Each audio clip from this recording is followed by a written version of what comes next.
This is Hammett. And Jessica. And you're listening to the Friendly Atheist Podcast. If you like what you're listening to, please go to patreon.com/Friendly Atheist Podcast. If you are a $5 a month donor, you will be able to have access to ad-free episodes. Otherwise, you will listen to us describe ads. Yeah. And you should buy those things because they would deeply help out our show. It really That's would. a really wonderful way to support what we're doing here. I also want to give a shout out to some of the people who are more recent supporters. Mm-hmm. So let me give some shout outs to Krista L, Jason R, April L, Nathan V, Jamie F, Jeremy N, Alex M, Jenny E, Zach D. Thank you so much for your support. We appreciate it. Jeremy N, I have your thank you note right in front of me. I'm sure I'm going to write something really meaningful and not rote, but know that your support means a lot to us. Excellent. And you have something to plug. Yes, I have plugs. So next Sunday, this is May 23rd, you can see me on YouTube on the Nonprofits show. It's one of the Atheist Community of Austin's shows. I just linked up with them, and I'm going to be on a couple other shows over the next couple months. So I'm recording the next one Wednesday. It's going to be out Sunday. 3 p.m. Central is when it's going to be out. I will be in Portland while that's happening, visiting my friends. And apparently we're asked to go into the chat and things like that. So I'm going to do the bougiest bullshit ever, fly in 3,000 miles to hang out with my friends, and then Sunday afternoon be like, hey, can we all watch me be on this internet show together so I can interact with my many, many, many fans? They're very chill about it. They're the kindest people in the entire universe. So yeah, I'm very excited about it. It's my first foray into the ACA, which is I don't know about you, but for me, it was a really meaningful group. 2012, all I did was listen to the Nonprofits and watch their, what's their Ask an Atheist show? Yeah. Oh God, it's the best. That's anyway, awesome. I'm very excited about it. It's a good. big opportunity for me, I think. I might be overplaying this somewhat. That's okay. It's okay. I thought we would start off with a amusing story because, the only one I have.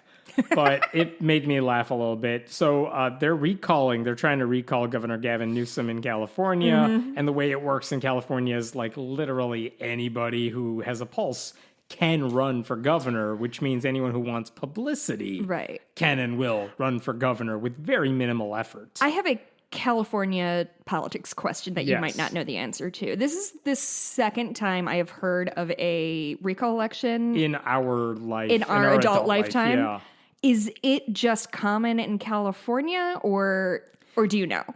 Or is it just one of those things that probably happens a lot and we don't hear about? Because I know there's one in Wisconsin in 2011. It's not normal. There is a big hump to call for the recall, a lot of signatures that have to be verified, but the people got that. But it doesn't look like people dislike Gavin Newsom enough. There's only 2 questions on the ballot, I believe. Do you want to recall Gavin Newsom? And who should it be? If more than 50% say yes to number 1. Oh, I see. And if the answer is not 50% to number 1, no one cares about the second question. But on that list so far of people who want to become governor is Caitlyn Jenner of the Kardashians. See, I really hate when Caitlyn Jenner is in the spotlight because... As do many trans people. Yeah, I mean, obviously, yes, because then I feel like I am obligated to be that person on Facebook who is like, yes, I think Caitlyn Jenner is an asshole, but please don't misgender her. Please do not make me defend her. It's exhausting. I hate it. I chose to wait in. Lifehacker did a thing this week that was like, hey, by the way, Instagram now allows you to select your pronouns. Yes. And they put it up on Lifehacker, which is an old school Gawker thing. Yep. And I just thought people who read Gawker were people like me, kind, nice, regular people. And boy, people are fucking mad about the option to put genders on their Instagram profile. They are really furious about it. I changed it on mine. No one noticed, which is fine. Yeah, I added mine. But it was I just 2 days clicked ago. A couple things, and that was easy. All right, moving on with my life. People really like getting mad about dumb shit, and including me to some extent. But anyway, continue. Caitlyn Jenner is the one trans person it's totally okay to criticize.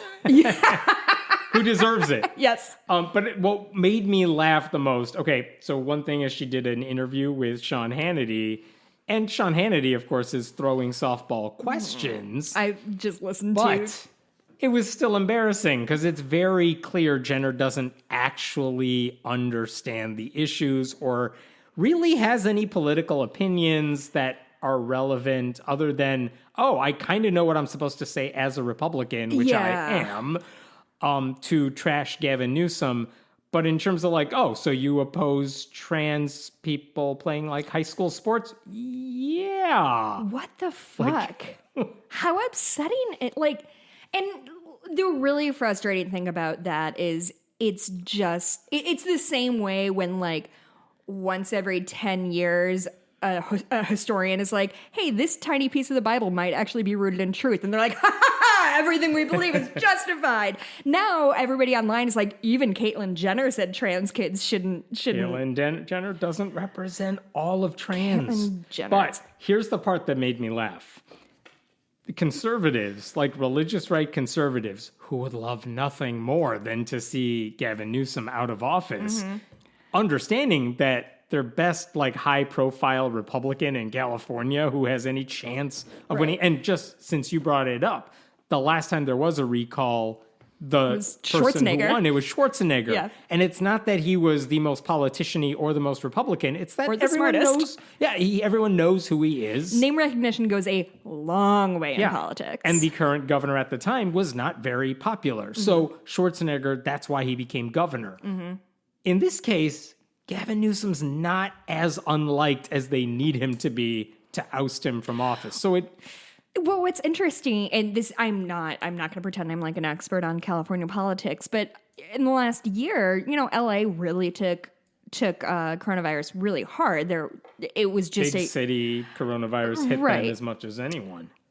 And Gavin Newsom was violating some of those mask ordinances that he put in place, which doesn't help. No, it doesn't help. And like, hey, politicians, maybe just act like a regular human once in your fucking life and you won't get recalled. But it's interesting because the people I know who take issue with Gavin Newsom generally take issue from the left.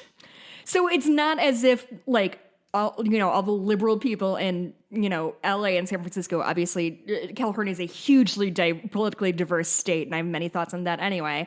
But like, who is the person who normally would vote Democrat, doesn't like what Gavin Newsom is doing, and is like, yeah, I will swing all the way to the right with Caitlyn Jenner. It's foolhardy, I think.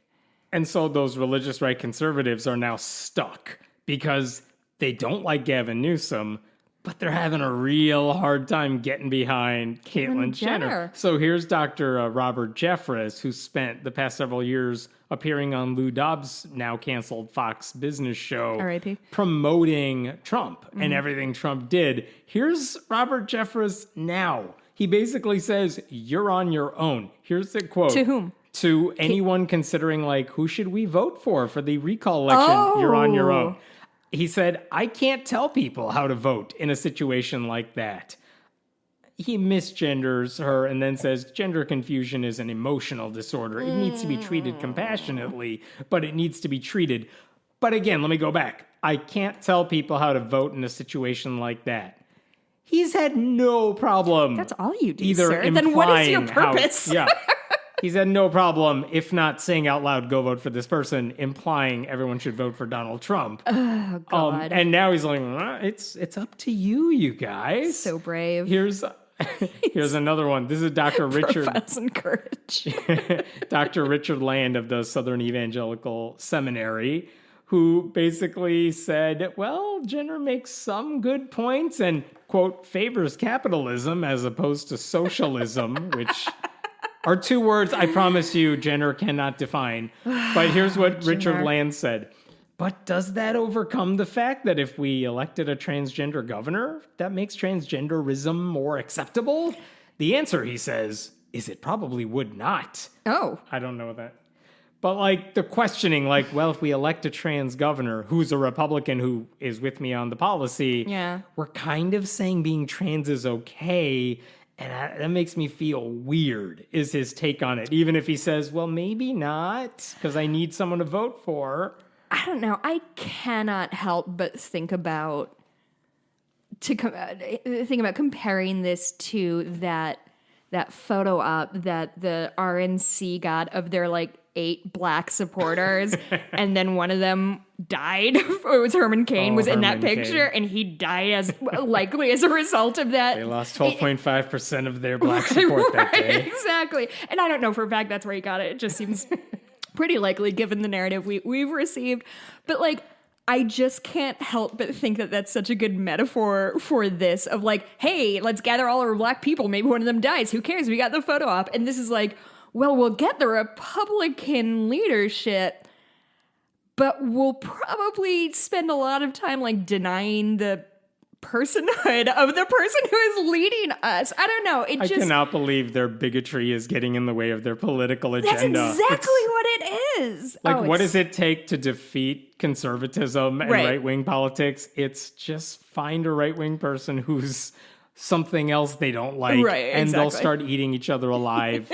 It's like Liz Cheney, but the opposite. Right, the fissures in the GOP are getting more and more interesting. Did you listen to any of her interview with Hannity? I try not listening to Liz Cheney. No, not Liz Cheney, Caitlyn Jenner. I did see clips of the Jenner interview. Did you see the hanger quote? God, I can't remember. Okay. I was listening to Love It or Leave It from last weekend today. I brought Dottie to the dog park for like 3 hours. It's so beautiful out in Chicago. I love it. But anyway, they played a clip from her interview with Hannity, and she said, this is her like I am story, right? This is how I got into this. This is the fight I'm fighting. The guy with the hanger across from me, meaning private airplane hanger. Oh, yeah. I know what you're talking about. Was talking to him, and he said, I'm moving. I'm going to Sedona, Arizona. I can't stand the homelessness anymore. And that was Caitlyn Jenner being like, so... we need to fix California. What's her plan about that? Because I don't think most Republican leadership has like really done a good job of tackling homelessness besides saying, hey, have you tried not being homeless? Because it's worked great for me for my entire life. I mean, the idea that Jenner, who is filthy rich, is going to be like, well, the guy with the private airplane next to me is getting out of here. So what are we all going to do? All of the rich assholes are fleeing our fair state. How are we supposed to stay afloat without them? It's amazing that probably the top Republican candidate is someone who appeals to literally no one. It's like, who is her audience? Are the concern? I think Caitlyn Jenner thinks that enough people watch the Kardashians because they do, that it'll translate into political appeal, which is not how it works generally. Like, if you're just famous for being famous, the Republican Party right now is about Trump. Yeah. And Jenner's not, I don't think, is just like bowing down to Trump. So I don't know that Jenner has any of the appeal other than you're the one name who might float above the other Republicans. Well, and she's the name that allows Republicans plausible deniability of like, we're not anti-trans. One trans woman is a Republican, so... like, and we're iffy on whether we like voting for that person. Oh, my God. I have another trans story. Yeah, sure. Let's do that. So I think we talked about this person before, Reverend Megan Rohrer, Rohrer. They made history a little while ago, becoming the first transgender pastor in church. And in the Lutheran church. And, excuse me, thank you. In the Lutheran church.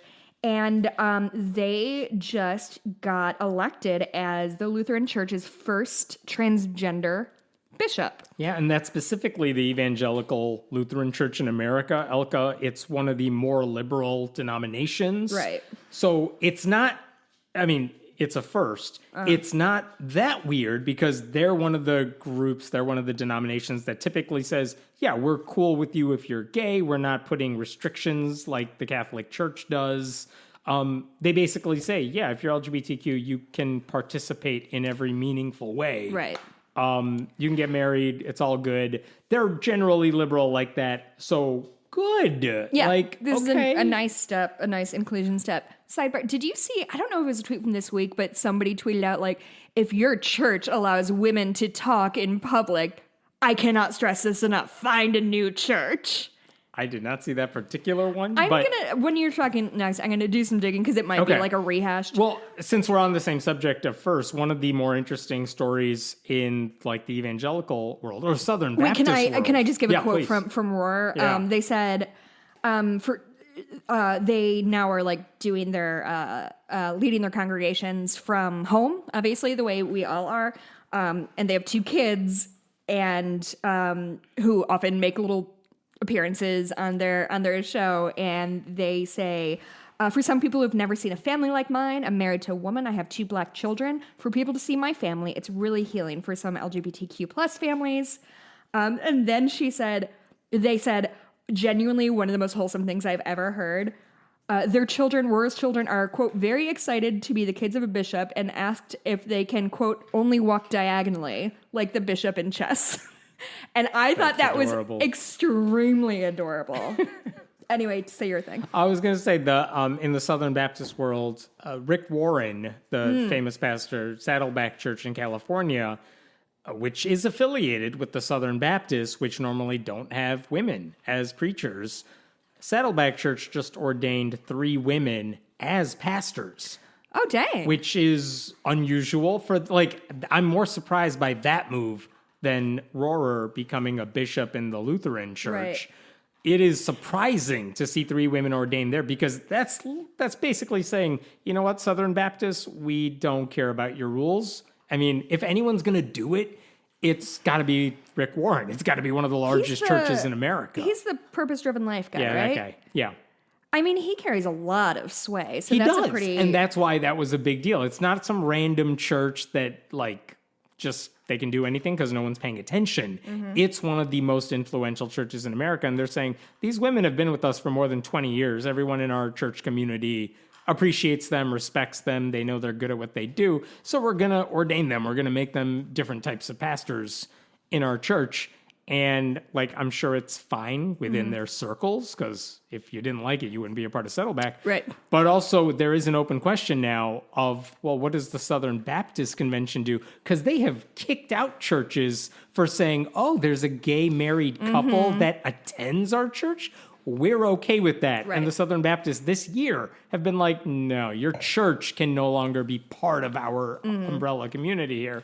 They can't do that to Rick Warren's church. No. So, good question about, okay, what's going to happen now? So there's an author. His name is Owen Strachan or Strachan, Strachan. He is not verified on Twitter, but he has 35,000 followers. He's the author of Christianity and Wokeness, which is now on pre-order. I'm sure there's no issues there. Yeah, anyway, he tweeted a couple days ago. Shit, he tweets so much I lost it. If you're using wokeness in a non-ironic way, I basically shut you off. Right. Okay, he said, Christian, if your church has women preaching, whether occasionally or regularly, hear me very clearly. You need to find a new church. And what was the ratio on that tweet? I'm very curious. How many comments? How many retweets? Let's see. We have 248 retweets, 1,000 quote tweets, 1,300 likes. I mean, not a bad ratio, all things considered.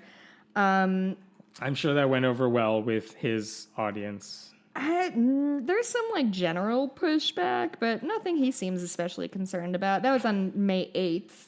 I don't think he's addressed it since.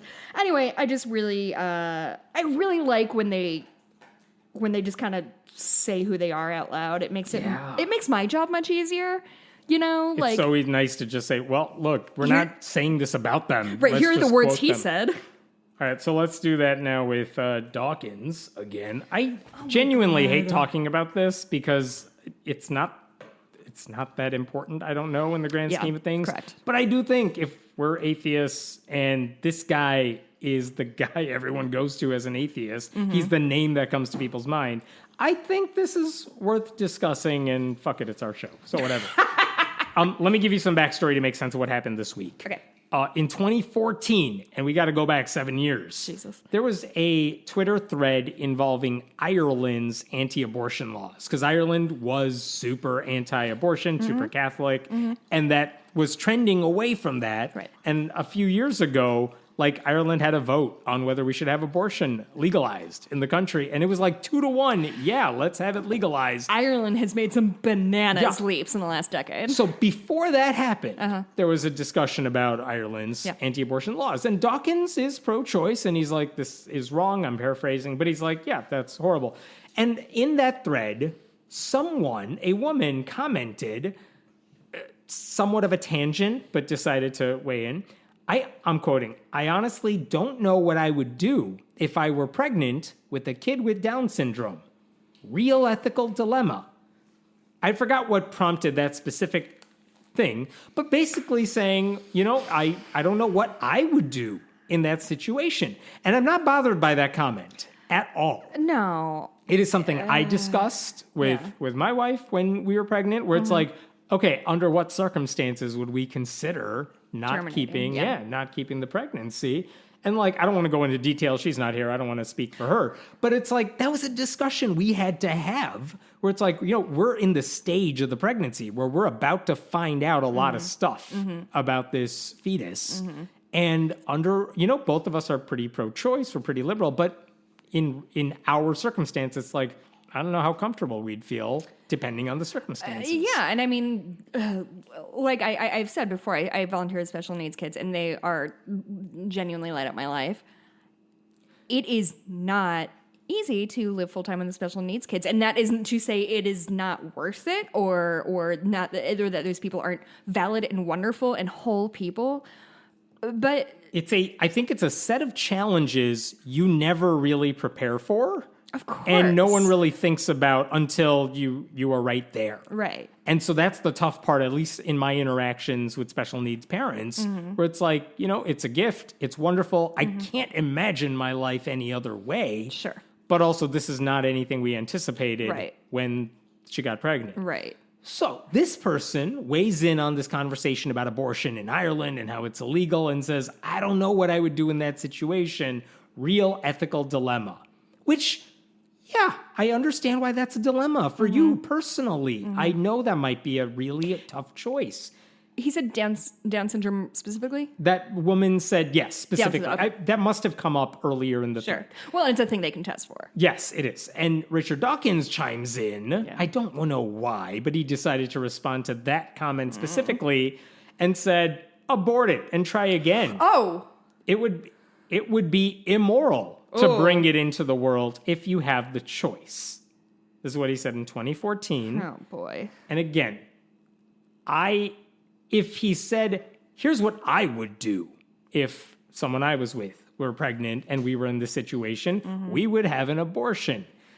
But he's not saying this is what I would do. He's saying this is what you should do. And not only what you should do, but that it's immoral for you to do anything else. An extraordinarily bad take.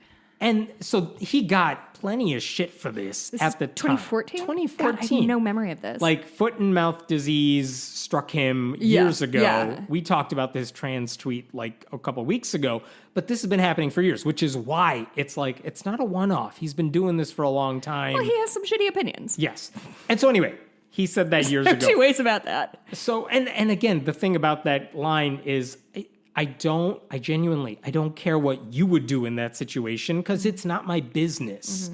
It's the way you're responding to someone who says, this would be a tough call for me. Sure. And he's like, no, it wouldn't. I know what's best for you. That's the attitude I'm getting. And it's also a slap in the face to any parent who has had a child with special needs who's like, oh, I did something immoral by bringing this child into the world. Yeah, Richard Dawkins is reminding me more and more of just like a generic shitty white dude on the internet.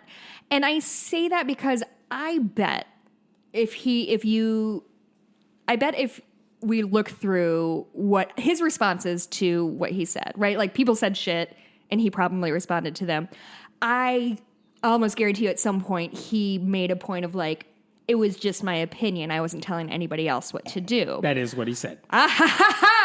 My point is proven. It was part of a longer essay in which, I mean, Twitter has a limited character capacity. Of course. He later, especially in 2014. After all this shit, he wrote a longer essay on his website explaining himself, a kind of apologizing. Well, but he didn't back down. He didn't say. I'm paraphrasing. He said, I wouldn't have said it like that. Right. That was inartful. I'm right. saying this. But he didn't deny what he said. He just tried to justify what he said. I think I noticed that a lot of, specifically, and I know I rail on white men. I know that's like my whole fucking brand. But this is the thing I've noticed more and more of dudes, especially on their internet. They say things as a fact with them understanding, well, this is my opinion. I'm just stating it as a fact for like rhetorical reasons.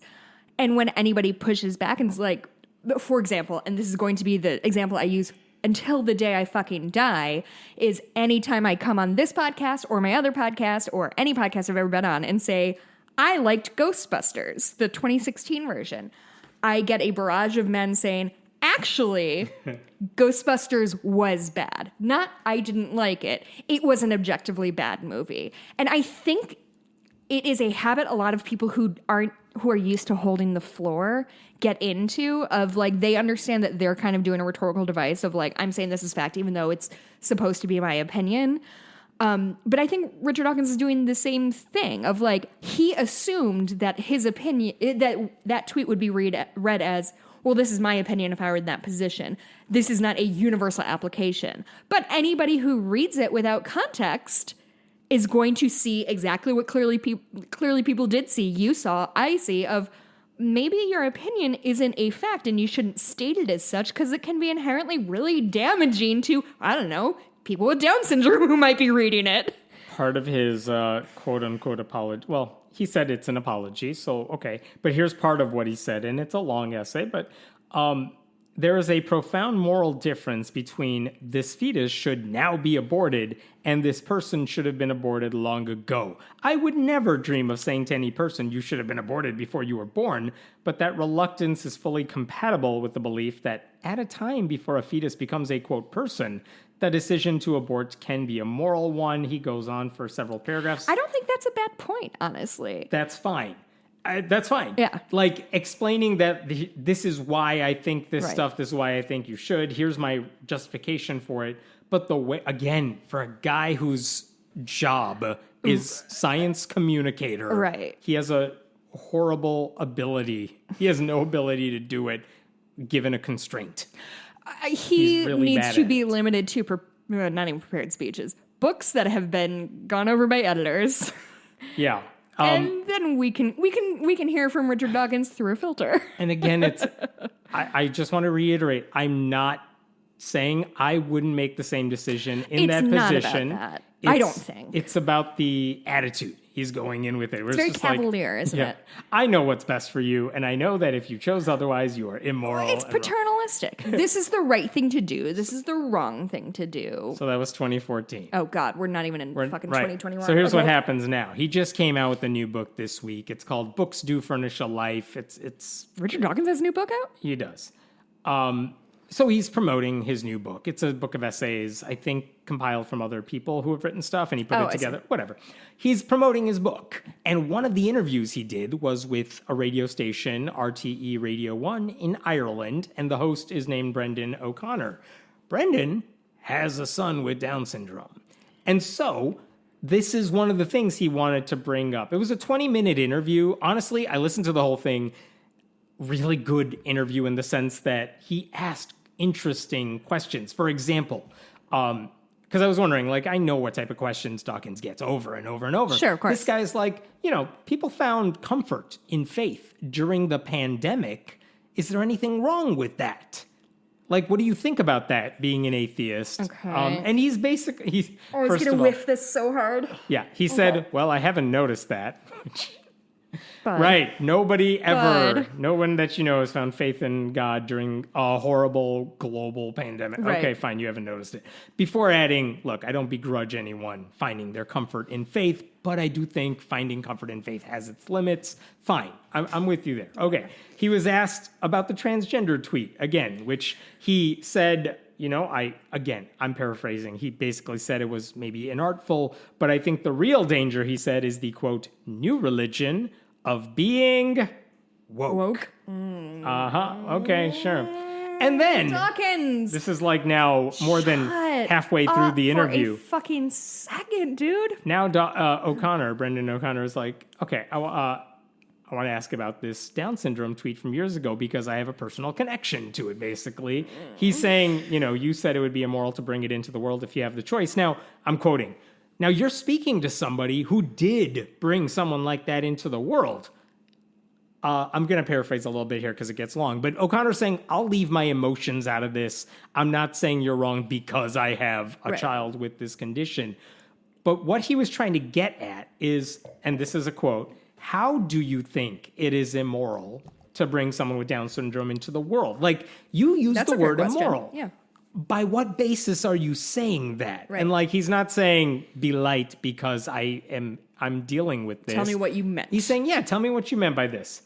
And he said, why is it immoral now to import it? Here's Dawkins.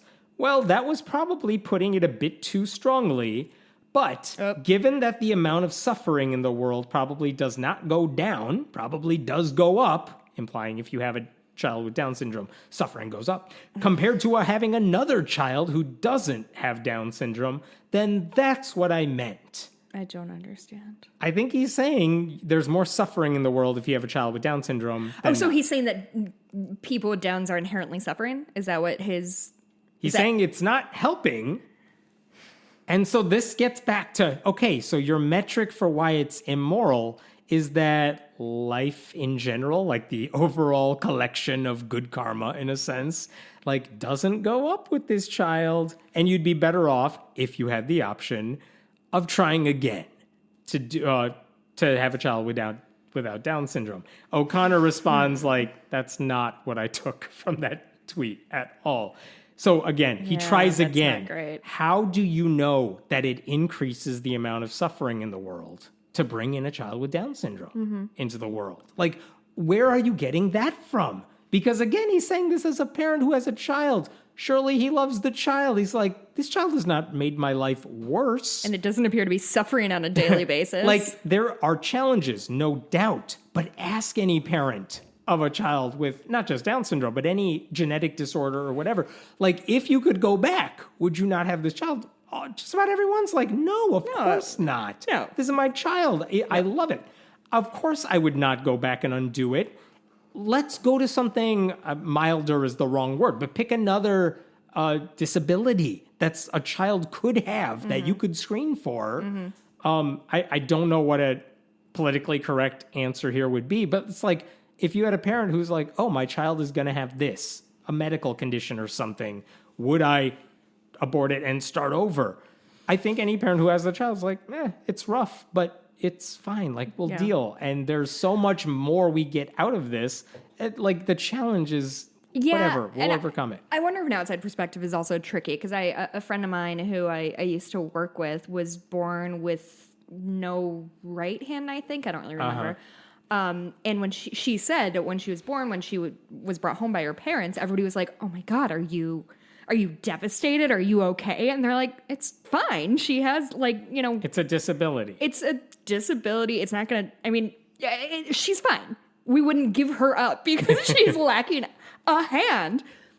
And I think it's kind of the same thing of because when kids are born, it's the 10 fingers and 10 toes. It's the idea of if anything is quote unquote wrong with your baby, it's a failed baby. It's a bad baby. Right. And again, I'm saying this as we had to go to the hospital with both of our kids for different medical reasons after they were born. Yeah. I don't think we could have screened for that stuff ahead of time. But it's okay, it was rough for a few months and then it was better. It's fine. How old are your kids? 3 and 6? 4 and 6? 3, 5. 3, 5? Yeah. Would you give them the opportunity to swap them out real quick if you could? Sometimes. Would you keep one or the other? No, I told them I would swap them both. Swap them both? Yeah. Keep them together. Otherwise, it's weird. I mean, they got to have the same fate. Yeah. Here's That where it does gets... sound like the beginning of a really cool We have YA these conversations every day. I was at my... If you don't eat your dinner, I'm going to bring up another child from downstairs, and you're going to go in the basement.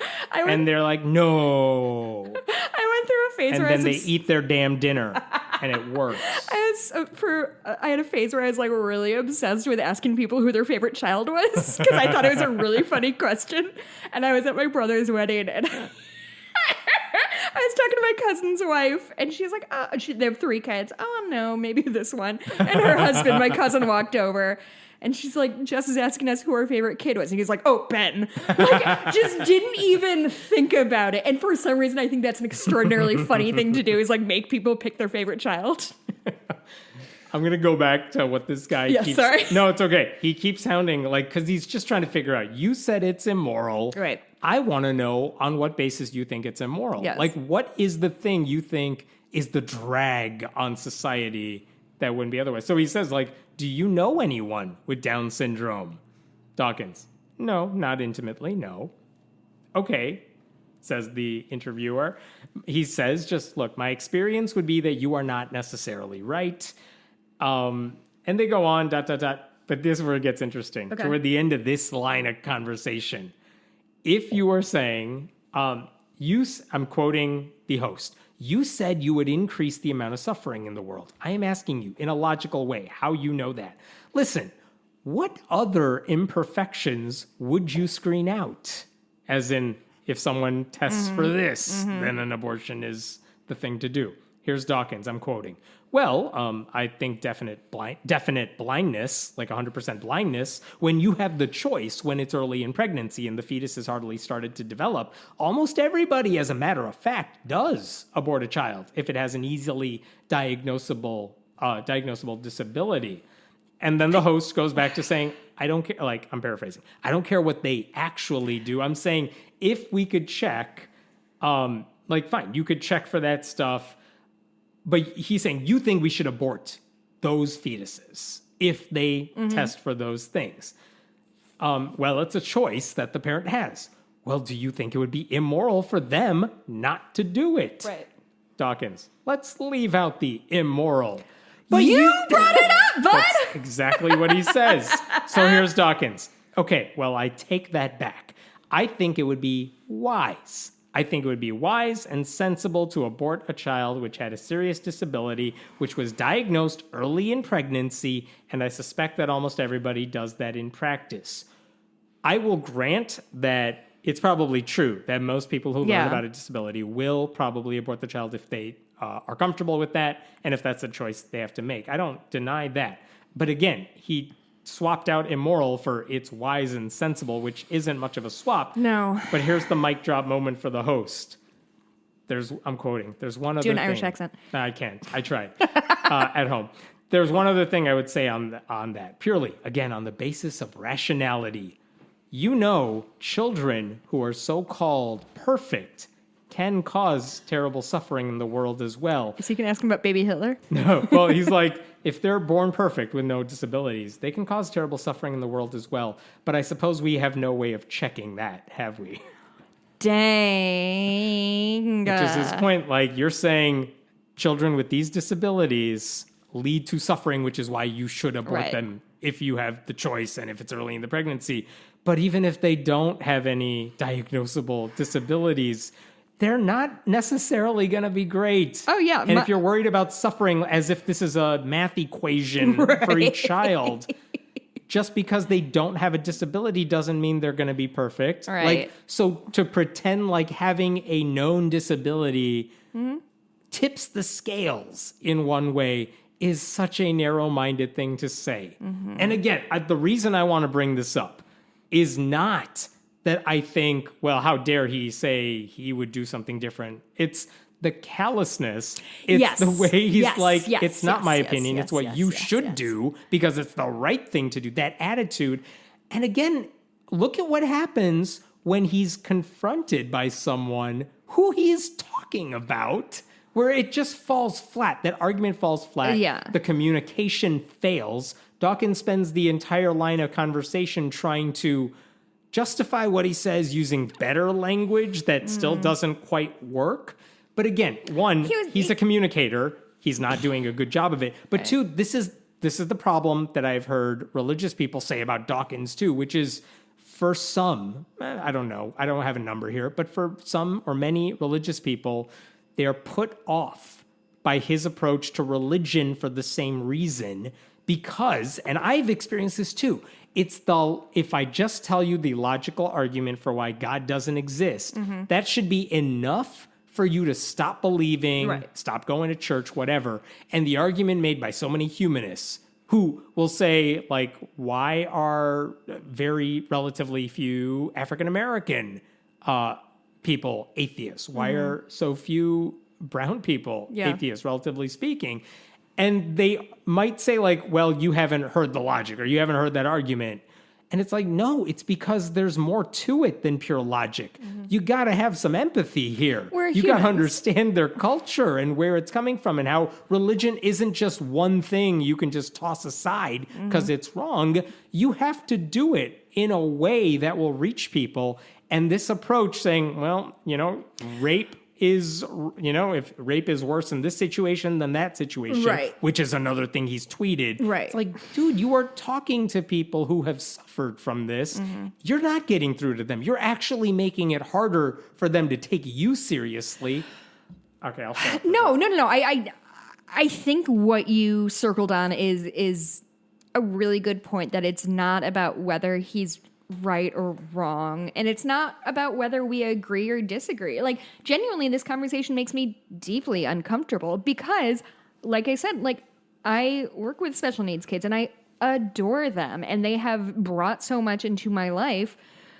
I don't want to demean their personhood. I also don't know what I would do given the, if I'm put in the same opportunity of, or it's put in the same position of, like, I'm pregnant and we found X, Y, and Z problem with the fetus.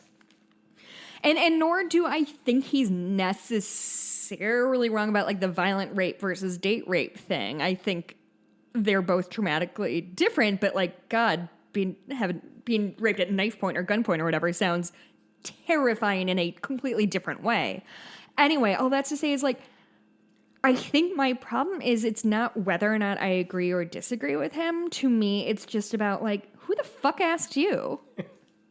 Right? Like, why do you feel like you need to weigh in on shit like that? And why, when given pushback from people who know better than you, do you not... Know better meaning they have experience in the thing you are talking about. Yes, talking to, like, I don't know, a rape victim or somebody who is a parent of a special needs kid. You're not, you're Mr. Science Communicator guy. You do not get to make decisions related to people's personal lives. Like, that's what being pro-choice is you allow a person to decide what to do. I just want him to shut up. If you were pro-choice, then you got to respect when people make a choice you wouldn't make. Right. That's the point of it, right? Like, I'm just kind of... I was thinking about Neil deGrasse Tyson because sometimes I've seen videos of him where someone might ask a question I think, like, is a dumb question or a question like, how do you not know that? Yeah. And he never takes that unempathetic approach. Yes. He always goes like, you asked a great question. I'm going to try to answer that the best way I can. But, like, the reason, whatever criticisms you have of the guy aside, the reason he's so popular is because he exhibits that empathy and that compassion when he's responding to people's questions. Like, you'd want to know this? Let me try to help you understand this, and I'll try to see where you're coming from on this so I can bring you to my side. Right. Dawkins is not trying to help these people come to his side. He's just like, I'm already there. Well, he's trying Let to me just say it. He's trying to be right and remind everybody that he's right. Yeah. Which I can relate to. Being right is my favorite thing in the world. But I'm also not a world famous celebrity who is making people feel like shit because he has an opinion that he absolutely needs to tell us all. And I am a big proponent of, in some cases, trying to divide up people between, I am willing to forgive Richard Dawkins if he just fades away and and leaves us with these really important literary works that he's published and let those live on, as opposed to him just constantly being like, did you guys forget about me? I have some bad opinions about pregnancy. Do you want to hear them? Because I have some doozies. You know, like, and I know telling somebody to sit down and shut up is not a great look for a feminist, but it's just like, what are we doing? I don't want to defend you, and I also don't want to have debates with strangers online about, like, kids with Down syndrome. It's just not our place to have. This isn't a public forum discussion. I posted about everything we are discussing here, and the response I got from a lot of people on Twitter was the same sort of callous, like, well, he's right. I don't know what you're complaining about. It's like, well, you didn't listen to anything we were discussing. Yeah, the issue is not the what would you do in that situation or Yes. anything. It's the lack of empathy he has Yes. toward anyone who has had to deal with an ethical dilemma, which is what that person even brought up. Right. It's a tough decision to make if you want to have a kid and you have a kid and you're pregnant and now you found out this is going to be a different type of struggle than you thought it would be. What do you do in that situation? Again, I'm telling you, personally, as pro-choice as I hope I could be, it was not an easy I mean, and I was just dabbling in hypotheticals. Right. You didn't even get any news that you had we're just like, that what would we do if we find out any of this stuff? Yeah. And we had to have that talk. And it wasn't just, we're just not going to keep it. That wasn't the discussion. It wasn't that easy. Because decisions like these, as we've always tried to say, whether or not we've been successful is another thing, but that decision is yours to make, yours and your partner's. And if your partner is not being supportive, it's yours because you have to carry that baby. Like, it's just, I don't know, man. Like, I think just trying to pretend that things are black and white is so dangerous. It's because to me, this feels a lot like somebody, the trolley dilemma, yeah? Yeah. Do you want to explain it? Yeah, if I remember correctly, the trolley is going down a track.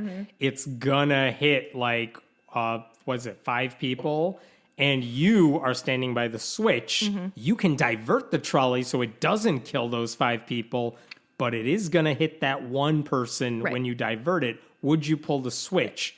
And no matter who they ask this question to, pretty much everyone says, I would pull the switch. It is better to kill the one than to kill the 5. And I think the other half of that is, okay, here's a similar dilemma.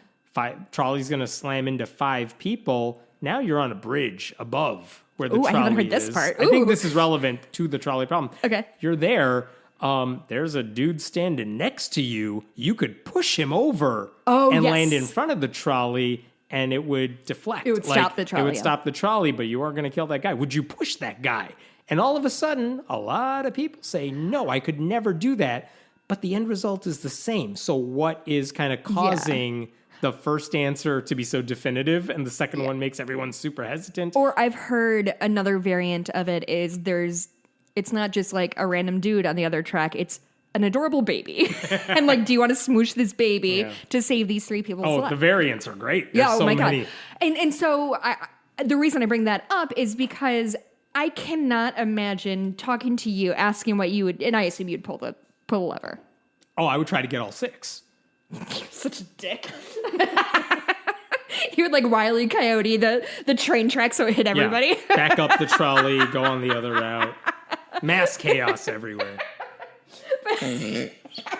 Put me in your survey.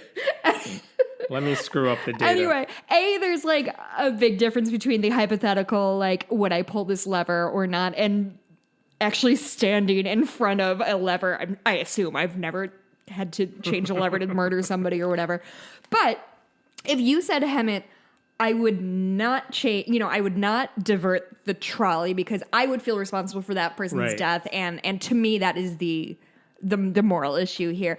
I would never be like, you fucking sadist. You would do what? That is the wrong answer. Like, it is a sort of a moral and philosophical exercise for a reason. There is no right answer. And so when somebody like Dawkins walks up and pretends that things are black and white, and if you have a baby that is anything less than quote unquote perfect, you should probably start again, which is, again, not even, like, I've been trying to get pregnant for fucking 2 years. If I get pregnant, it's going to be a keeper because my uterus is not apparently welcoming. Well, that's the sort of dilemma that I think a lot of people might have, which is I've been trying and now I'm finally pregnant. Right. And maybe I don't know if I'll get this opportunity Right. again.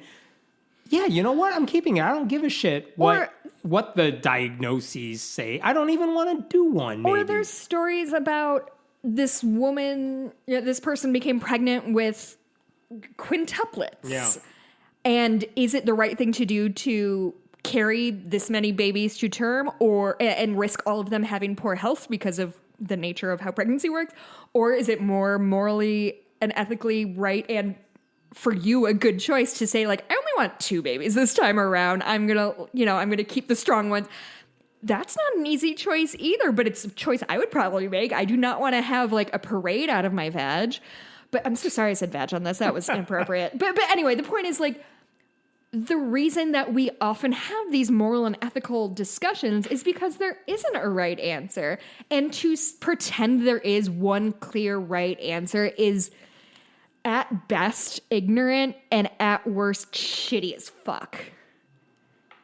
Those are the 2 spectrums. I like it. Anyway. Let's go to an ad. Oh, God, I forgot we had ads now. No, we have talked before about Bailey Harris, who is this excellent 15-year-old secular activist, science author. She's written books trying to explain science to people her age, which is super exciting and awesome. She's written My Name is Stardust, which was inspired by the Cosmos series and this idea that we are all made of the same stardust. And she's written a few books. She's released board games about this stuff. Her latest project, with her dad's help, is a set of jigsaw puzzles featuring artwork from the book. And I've seen these puzzles. They look beautiful. If you were during the pandemic and you did jigsaw puzzles, this is the type that will actually, once you're done solving it, you're not done with it. They just added a new one on Kickstarter because they matched their goal. So they got the bonus puzzle. The bonus one right there I saw is the one with all the planets. Yes. And just when you're done with that, to have the kids just look at it. I'm telling you, my 3-year-old, he has the bookmark from that book. And he can rattle off the planets. I have that bookmark behind the bar. There you go. I don't know why I'm pointing at it as if you can see it, but like I literally have that exact bookmark. The other puzzles involve like the hominid ancestor Lucy or dinosaurs, the fossil record, like beautiful pictures, 300-piece puzzles. If you go to stardustscience.com, you can learn more about her books, her projects. You can get a link to the Kickstarter. I know the people who listen to this podcast have supported Bailey's work for years. We're asking you, give them a shot one more time. Go to stardustscience.com. Did you get in the mail the game that Stardust sent over? I did. We have been playing. I think it was not old enough for my kids to play, but I was going through it and the pieces and everything there looks amazing. Yeah. One of the few times I've thought, I wish I had friends, but no. Well, I did ask you to hang out this weekend, and you were like, maybe. So I don't think you wish you had friends that bad. I just want my dog to hang out with your kids. I think it would be fucking hysterical. She's so good with kids. You're going to have to deal with crying kids. That's fine. I've told you about my street where, like, it's just a lot of brown kids who I did not know this until I moved to this street and, like, until you met Dottie, that apparently a lot of Indian families are they all love the dog. They hate my dog so much. The kids are obsessed with her, though. They either go screaming away when they see her, like, it's Dottie, run! Or they, like, crowd around her and, like, try to touch her, and she, like, moves gently, and they're like, ah! It's fucking hysterical. Anyway, this is a situation that I did not realize existed until, like, 2 years ago, that it's just a cultural thing that, like, do any of your family members have pets? No. That's so no, I lied. That's changed. Immediate, no. Relatives, yes. Do you know why, or is it just one of those cultural things? Cultural, religious, yeah. Religious? Don't own an animal. Oh, really? Yeah. Don't eat an animal. Don't own an animal. I didn't. Wait, is that Jane specific, or is that? That might be Jane specific, but it might also be for the broader. Interesting. Even if it's not Jane. I noticed you didn't sweep your chair to make sure there were no bugs on there before you sat down. So you're a pretty shitty Jane, as usual. Yeah, that's pretty true. Anyway, I'm going to call your parents.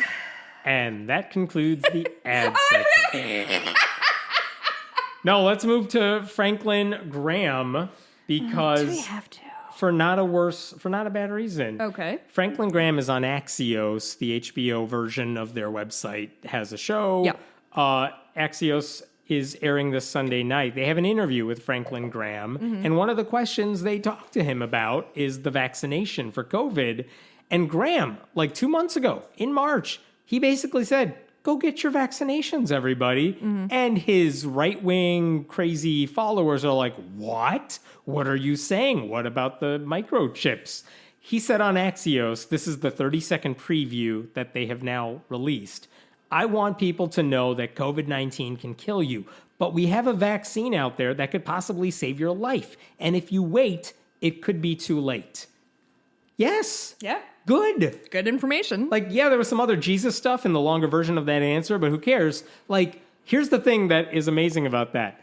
I appreciate that Axios is talking to him. I wouldn't in other situations. Yeah. But for this one, white evangelicals are the least likely to get vaccinated and express the most hesitancy towards saying, like, no, I'm never getting it. Yeah. They're either not going to get the shot or they're reluctant to get the shot. And how do you fix that? Because, Biden saying go get it is not working. Is not going to work for them. The CDC doing like, hey, you don't have to wear a mask. Yeah, it's not going to do it. So what do you do to get those people vaccinated? And the answer is you need to get more evangelical Christian leaders, in a sense, because they don't have Public figures. Public figures. Get them on board making this case for you. I believe, and I don't have it in front of me, the CDC has been working with church groups, faith groups, saying we need you to do this. Yeah, we talked about it a while ago. I think specifically they're seeking out black church leaders because black people, rightly so, have a long history of mistrusting, the United States medicine and just general treatment of them. But yeah, like, I think that was a really responsible use of their time on Axios, which almost every time I'd be like, maybe don't ever talk to bigots. But this was a good... Yeah, and just to be clear, here's where Franklin Graham has been on COVID since it started. He has claimed that COVID existed only because, and I'm quoting, man has turned his back on God. He has trashed Anthony Fauci for saying we need to follow the science on COVID because science is like the only way you can get to the truth of it. And he's like, how dare you, Fauci? He ignored the, whatever at the time, 160,000 Trump-fueled COVID deaths, but criticized the Biden administration for not being pro-life enough. And even when his ministry set up a tent to help COVID patients in New York City, it was under his ministry's rules, which have like the giant no Jews allowed to work here policy, no Muslims, no atheists. I forgot about that. And also you have to hate gay people. Like if you don't... Oh, do you? Yeah. You can't work for me unless you do those things. So there's plenty to criticize Franklin Graham about. But on the vaccinations, he's been surprisingly normal and good about it. Robert Jeffress, who's been on Fox News, who we mentioned earlier, who's like, I don't know about Caitlyn Jenner. I can't tell you what to do politically. That guy has said, yeah, go get your shots. Yeah. Like, good. We need you to do this. There are plenty of Christians who are not doing that. But those two guys who are wrong about just about everything are right on this. Give them credit where they deserve in this situation. I think, not to like pat ourselves in the back, but I think one of my favorite things that we do on this show is like give credit where credit's due, like talking about like the transgender bishop and things like that. Like I think I always want to make it clear that like we're not anti people believing in things. We're anti all the shit that keeps getting dredged up around it. See, I take a different view on that. Yeah, I'm with you. Okay, yes, let's focus on the anti, all the crazy shit. Yes, the focus is there. To me, the fact that people believe, I still have a problem with that, but it's such a low priority because the bigger issue is people who believe that shit and use it to do harm. And we focus on the harm, not the belief. Right. Dawkins is all about the belief and has no empathy for the people who are like... such a good point. Like, you believe there's something wrong with you. Like you're necessarily less than you're stupid. somehow. You're stupid is what you are. Yes. And no wonder it doesn't persuade everybody. It's so funny because I wrote a piece that I'm working for Rush, which is like a medical system in the Chicagoland area.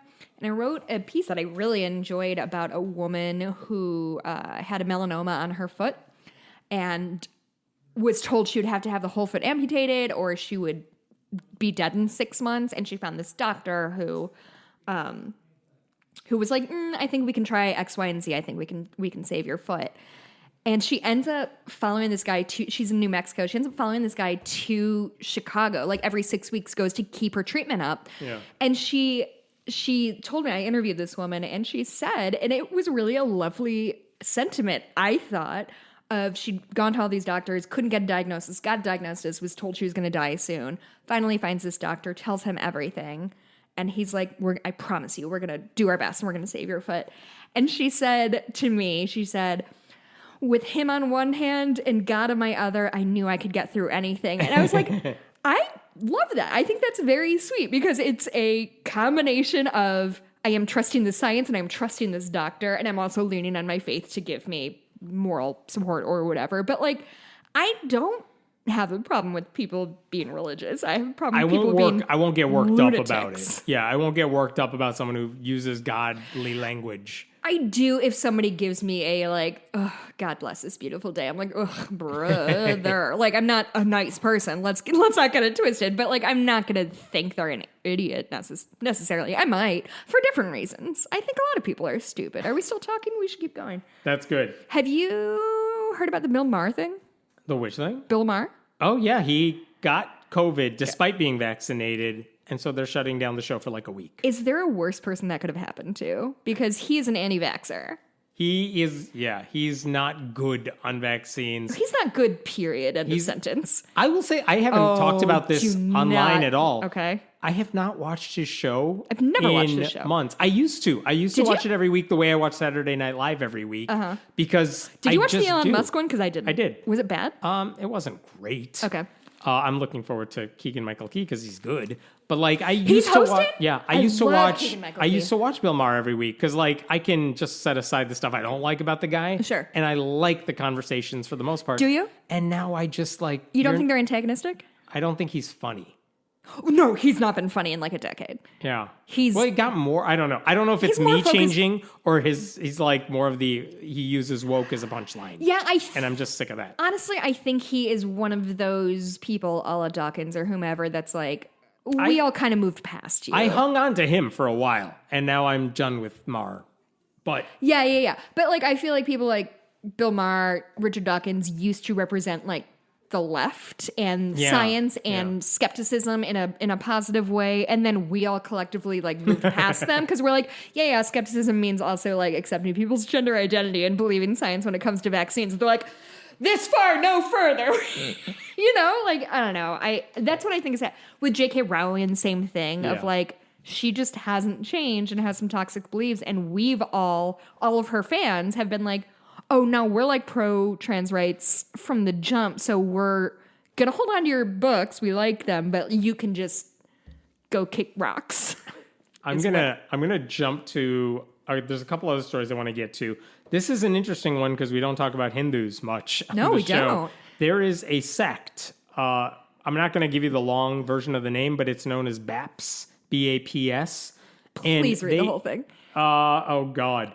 Bochan Sanwasi Akshar Purushottam Sarvanarayan. I don't know what you kind of gave up at the other. Sorry, I did. I gave up at the beginning, actually.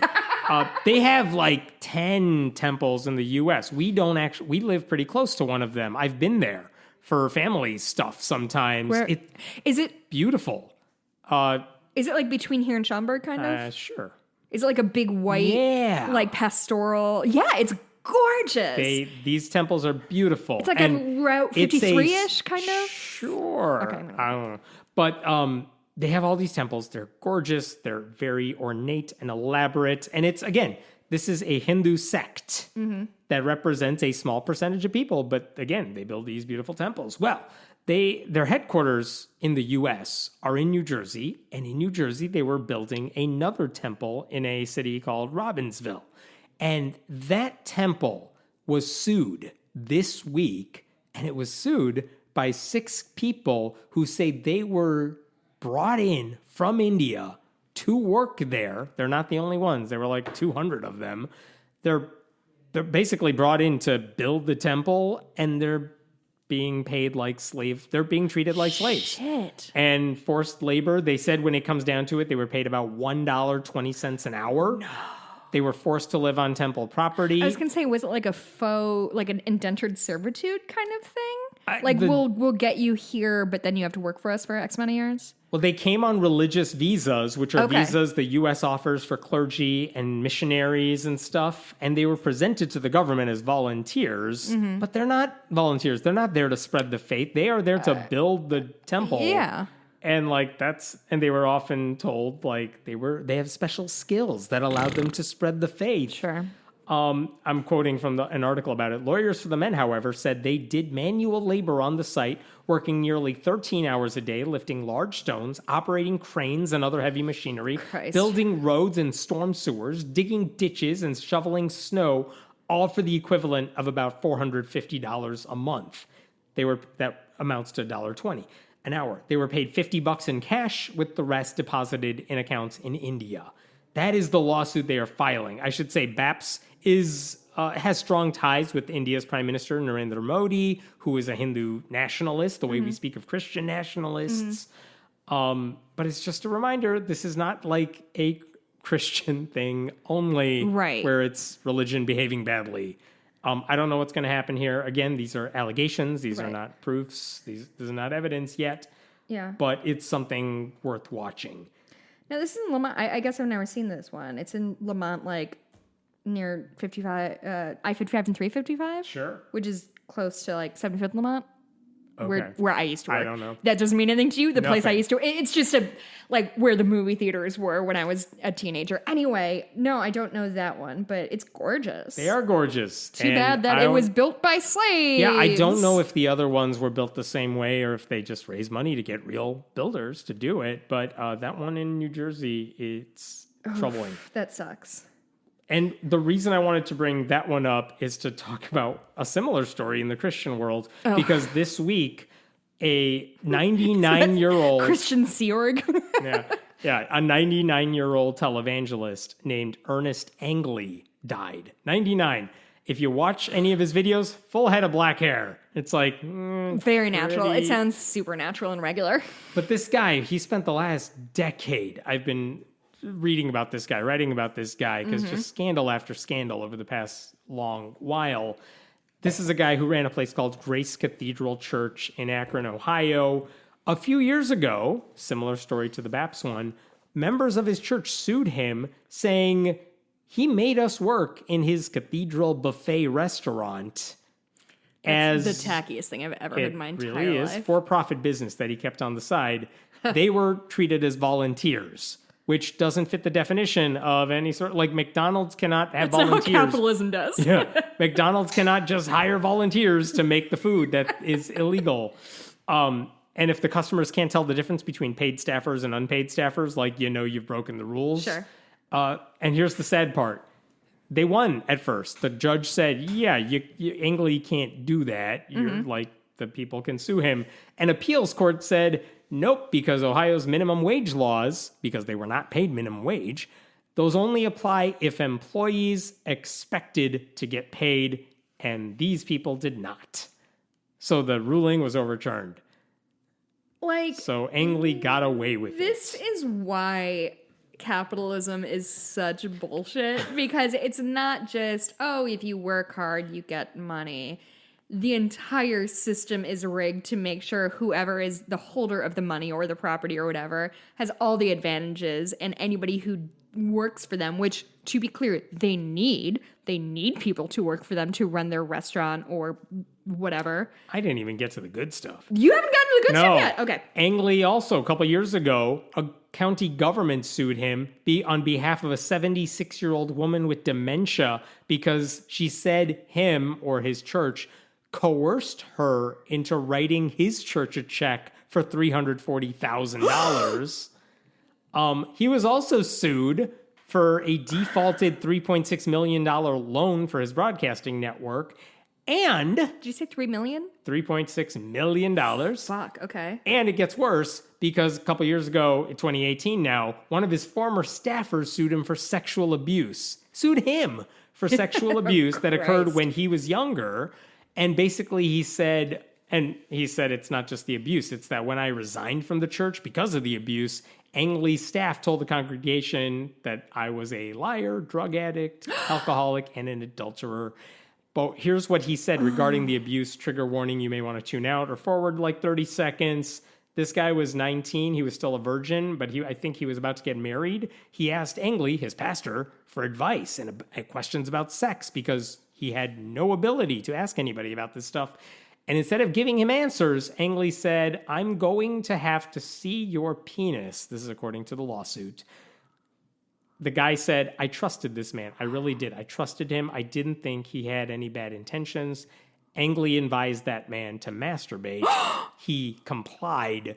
And years later, when the guy's wife became sick, Angley blamed it on their sex life and said, you need to come to see me so I can help you with that. I'm sorry, just quick, who got sick, like cancer or? Something like that. Okay. And he's like, oh, your wife got sick? I know why. Come see me. And then abused him some more. It got even more graphic from there. That case eventually settled last year for an undisclosed amount. Jesus Christ. And by the way, one more thing. The reporter in Ohio who's really, he retired, but he covered Angley for much of his recent career, later career. He got, after that story came out, someone said, I have audio you might want to listen to. They had audio, older audio, in which Angley admitted to having same-sex sex with one of his staffers, despite decades of preaching against homosexuality. That is Ernest Angley. He's 99 now. He died. He used slave labor. Again, it goes to that, I'm going to butcher it, but that Mark Twain thing, like, whatever the saying, I don't take pride in someone dying, but I've grinned when reading an obituary or something like that. Yeah, you nailed that. You're the Mark Twain of failed art. Completely. I was, one of the things His real name me, is Samuel Clemens. his ministry, when he died, posted a very short, just, we wanted to let you know he died, but they said he touched multitudes of souls worldwide with this pure word of God. Touched multitudes of butts, am I right? Confirmed with signs, wonders, miracles, and healings. He truly pleased God in all things. By the way, according to Bob Dyer, who is the retired reporter at the Akron Beacon Journal, he wrote an obituary a long time ago, as many reporters do. Sure. And then they'll update it when they need to. So the paper published the long-written obituary that had been sitting around for a long time. And one of the statements in it, Angley was spawning a mega church that brought in so much money. Yeah. That brought in so much money that by 2005, he was able to buy a $26 million Boeing 747. Former member, yeah. Why do you need a 747? Well, They're so big. It was for overseas mission trips. He went on to say, former members claim the church is a dangerous cult where pregnant women were encouraged to have abortions. Oh, you don't fucking say. Childless men were encouraged to have vasectomies. What? And this guy who preached against homosexuality was himself a gay man who personally examined the genitals of the male parishioners before and after their surgeries. Wait, why did they not want anyone to have kids? I don't remember the rules of cult. I don't understand. But oh, yeah, that's fair. If it's a cult, you never know. Is this the guy who got zucked and put in Facebook jail? I don't think that would have been this guy. Because didn't you just post something and then Facebook pulled it down? Yeah, I posted an article about this guy dying, saying he was a bigot and he was gay, and he was hypocritical about that. And I think Facebook flagged it as anti-gay hate speech. I'm like, no, that's him, not me. I mean, at least they flagged you for anti-gay hate speech. I've been zucked twice. Can't post anything for another 48 hours. Oh my goodness. Does it apply to just the Friendly Atheist thing, or is it your personal? Yeah. You don't use your personal. Who do you care? I don't use my personal, so whatever. I just use it to stalk my enemies. The first time I wrote something about white women are nightmares, LOL, and got zucked for that. And then last week, I think maybe 2 weeks ago, I posted in a private group that I'm in about X-men, certain men who I'm associated with are useless right now. And I got zucked for that one as well, because that's hate speech against men. Meanwhile, people are calling me cunts on Facebook, and nobody seems to be that interested about it. Ben Shapiro and Den Bongino right, exactly. have every most popular Facebook post But thank ever. God I didn't hurt a boy's feelings, is really what I'm trying to say. Really quick, just for the sake of time, I wanted to bring up a major survey that came out this week from the Pew Research Center. They put out a big survey involving Jewish Americans. And what does Jewish identity even mean these days? Sure. And Interesting question. Here was what I found fascinating. Of the U.S. Jewish population, if you're 65 or older, 84% of the Jews said we're Jews by religion. Only 16%, I'm a Jew of no religion. That's if you're older than 65. Okay. If you're younger than 30, only 60% said they were Jewish by religion. 40% said I'm Jewish as an identity, but like I'm not religious. Right. I'm not a religious Jew. I'm a secular Jew, which is fascinating. That's interesting. But also, and I don't have this number in front of me, one of the surprising things is even if they're not as religious these days, even if the Jewish population isn't as religious as we are moving forward in time, the ones who stay Jewish for religious reasons are becoming more and more orthodox. Sure. And in a sense, tracks. fundamentalist, which is scary question. Yeah, it's interesting. I'm really interested in the concept of like a cultural X, like a cultural Jew or culture, like, because I kind of, in a lot of ways, consider myself a cultural Catholic because like a lot of the things I understand are through that lens of not even going to church, but just this is what we do on this holiday. And I would love to read a book about what that means. However, boy, like, I don't know. Anyway, go ahead. I spoke to Paul Golan, who's the executive director of the Society for Humanistic Judaism. And I was like, what do you make of these results? What do you think is going on here? And he said, Orthodox Jews play a role in it because it used to be if you were not an Orthodox Jew, if you were not a quote unquote fundamentalist, 54% of non-Orthodox Jews used to marry someone within the faith. Now it's 72%. I'm sorry, outside the faith. And now that number has risen. More Jews who are not Orthodox Jews. So maybe they're religious Jews, maybe they're non-religious Jews. They're marrying outside the faith, which means when they're having kids, they're not necessarily saying you have to adopt my faith. And he thinks that's a big part of it. And anecdotally, I would totally buy that because that's true of that's true of so many different religious minority groups. I wonder if the fact that that Judaism is matrilineal has anything to do with it. I mean, it has to do with their identity for sure. Your mom, I don't know. I just think that's an interesting like wrinkle that Judaism is generally matrilineal. And so that kind of complicates things. And I'm very curious to find out what happens in the future too, because I think right now, I mean, as we speak this week, a lot of what right-wingers think it means to be Jewish is tied up in Israel. And there's a lot of Jews in the U.S. who are like, I have nothing to do with Israel. Like, I'm not here to support their politics. I don't agree with their politics. I don't need to go to the country that's not tied to my faith or my identity as a Jew, even if I'm not religious. And I think by evangelical Christians care more about Israel for the Jews than Jews care for Israel for the Jews. And I think that's bound to backfire in terms of that identity. Because if you're making Israel and everything that happens there into a litmus test for what it means to be Jewish, there's a lot of people who are going to be like, well, I don't support Netanyahu. I don't support their right-wing politics. Right. So you know what? I don't care. I empathize with the Palestinians or whatever.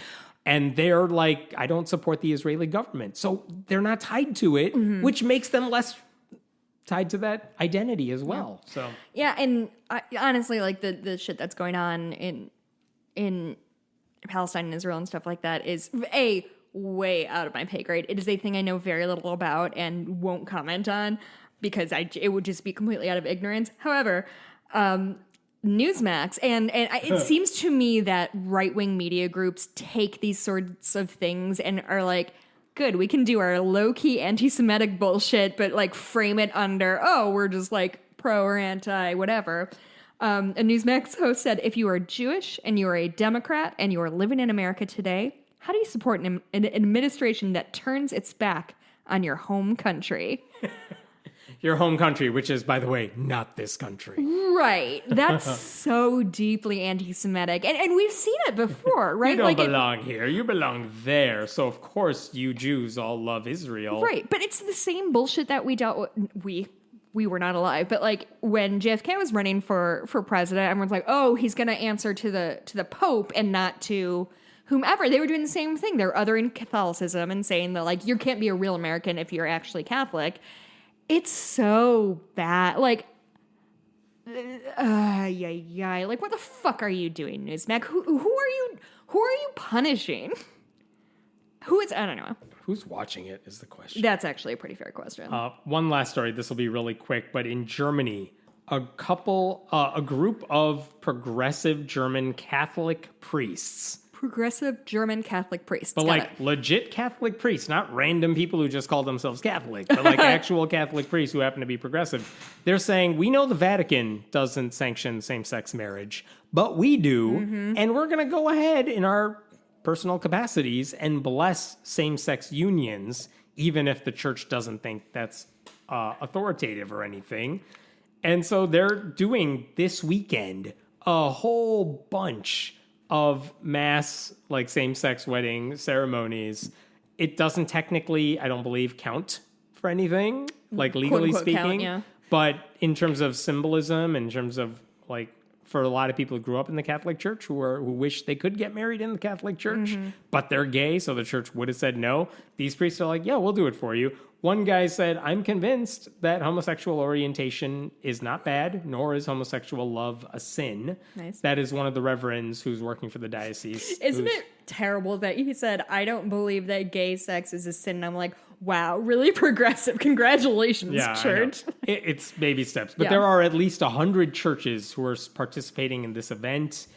And again, it's symbolic, but it's showing that there are some priests who are like, yeah, go ahead. Get rid of all of us. What are you going to do? Like, because the church could easily say you are doing something that violates our doctrine. And therefore, what are you going to punish all those German priests? Right. They can't that's like Rick Warren. The Southern Baptist Convention is not going to kick out Rick Warren. Yeah. So do it. I'm curious. Do you have like a gut reaction to things like this? Yeah, I want those couples to get the hell out of the Catholic Church. I don't know. Again, not my decision. If they're like, it would be meaningful to me to be married in the church I grew up in or something because I'm a believer, because whatever. I just think, the hierarchy, man-made hierarchy is wrong on this thing. I mean, I'm glad you get to have a happy wedding. I have a lot of questions, but again, does it matter? No. Yeah. It's okay if these priests are going to say, we're doing this, and let them fight. Let the Catholic Church be mad at us. This is what it's going to take if the Catholic Church is ever going to move in the progressive direction, because they've done it. They will eventually. Right. As much as they say, we can't. This is the time-honored rule. Right. No, they'll change it. They always do. They'll find a justification. It's not hard. Yeah, I never know how to feel about things like that, because same, like, if a person is gay and Catholic and that both of those things are equally important to them, then it makes me happy that they get to be accepted by their people. But on the other hand, it's like, are you happy being the exception to the rule? Like, yeah, all gay people are terrible, but you're okay. Like, that doesn't sit well. But I'm not. Like, the Catholic Church still opposes your existence and your marriage and anything you do with your partner, right? Yeah. Do you? Like, whatever. I don't know. Like, fortunately, I've never had to reconcile those two things, but ostensibly people do. I once went to a wedding of a friend in a Catholic church, and I attended with with a friend who was gay. And so he was a friend of the bride's as well. So, and that's what I was too. So we were like, oh, hey, it's good to see you. I haven't seen you in forever. So we're walking in together, and it's like, I don't feel comfortable here. Nope. I do not feel accepted in churches. I'm so jealous. Like, I have been you and me both. So many Catholic weddings, and they are so fucking long every single time. I have gone to long Catholic weddings as well, but I didn't have a gay friend next to me.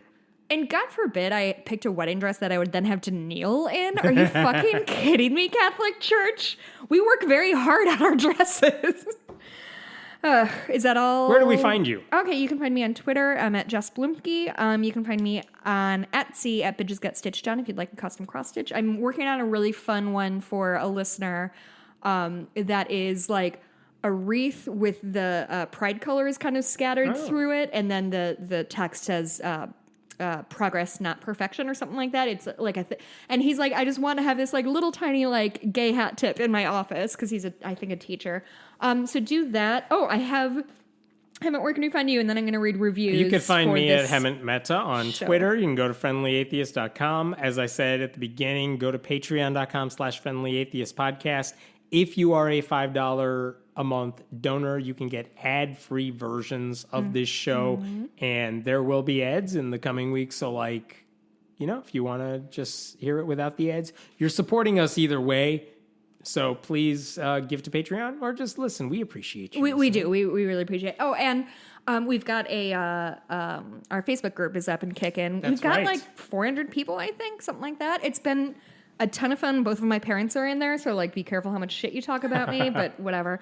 I just want to quickly read. I'm going to read a pair of reviews, if that's okay with you, Hemant. The first one is from April 17th, 2021. The username is Biden is evil and so are you. Oh, this should be good. The headline is Hemant is worse than Hitler. Yes. 1 star. I'd give 0 stars. Wait, I'm sorry. I want to do really dramatic reading this. I'd give 0 stars if I could, you blasphemous idiot.